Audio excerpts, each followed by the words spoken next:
Ready? Let's do it, Cronkite.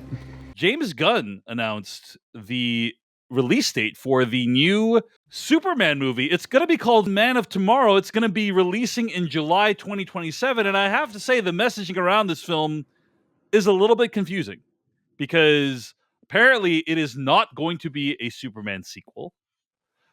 Some people are saying that it is, quote unquote, the next installment of the Superman saga to arrive, which is going to be after Supergirl, which comes in 2026.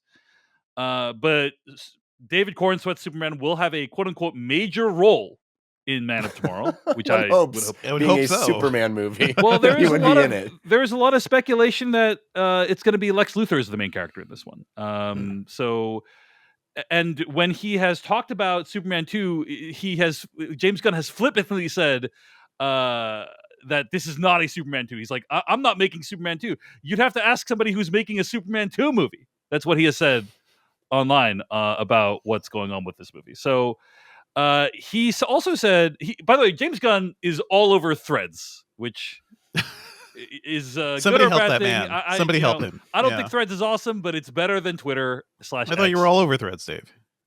You were throwing up a storm early on. There was a time, and now I don't know if I feel the same way. We can talk about it later. Anyway, he says, quote, I'm not sure how you define direct sequel. I pretty much think of Peacemaker Season 2 as a direct sequel to Superman.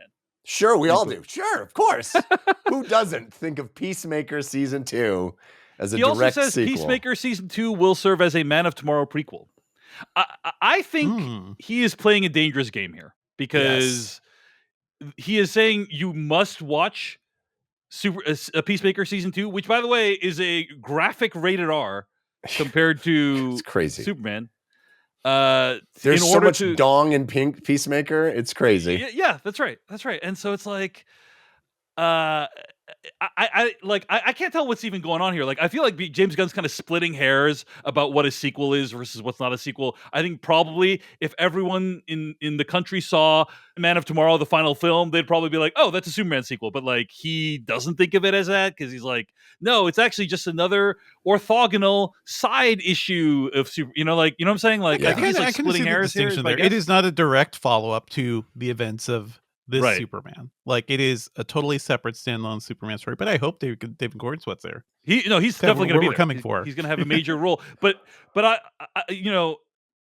he's playing. When I say he's playing a dangerous game, I mean he's taking a big risk, and I don't necessarily think it's a bad one because the way that Marvel has approached this, insofar as they have any kind of cohesive strategy, which I don't think they do, is you can watch the stuff on TV, but you don't really have to watch it in order to fully enjoy the movies. And in fact, when you go see the movie, we're going to just explain away the stuff that happened on TV with like 1 or 2 sentences, and then that'll catch you up. It does seem like he is positioning Peacemaker as a pretty important component of the new DCU, and I wonder how important it will have been for you to have seen Peacemaker Season 2. Jeff Kanata, any reaction to any of the stuff I've been talking about? Yeah, I've been pretty happy with how James Gunn has kicked off this new era of DC movies, and I am rooting for him, and I really like his sort of mentality about it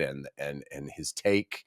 I think this represents a potential misstep in that it doesn't learn from exactly what you're talking about with Marvel, which is nobody wants a flow chart to understand the next movie. Nobody wants to have to do homework to watch the next movie. If I watched a movie called Superman, I should be able to go to a movie called Man of Tomorrow and also enjoy that. And I worry that, it's too far up its own ass in a sense. That said, I totally agree with you that this may just be double speak and promoting Peacemaker Season 2 in some weird way. Right. That like it may not actually mean what it seems to mean. And I will wait before passing judgment. I'm excited that another Superman is coming that quickly. And I think he's one of the few people on the planet that can turn around a movie that fast and make it good. So I'm rooting for it. More Superman. I loved Superman. I want to see more Superman from James Gunn.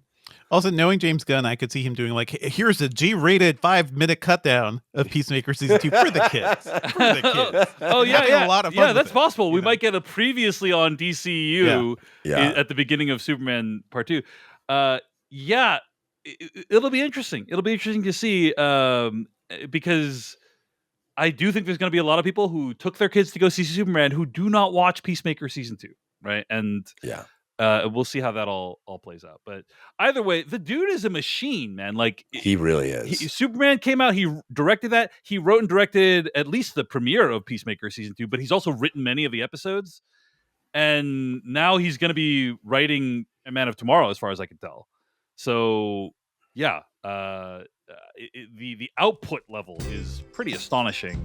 Yeah, and quality, and I think he tends to have high quality scripts. Thank you so much for watching this video of the Filmcast. Check out these other videos that we have available, and be sure to hit like, subscribe, and hit that bell icon to get other videos from us in the future. You can also go to thefilmcast.com to catch all of our audio podcast versions of all of our episodes. And support this podcast at patreon.com/filmpodcast, where you can sign up for ad-free episodes and exclusive After Darks.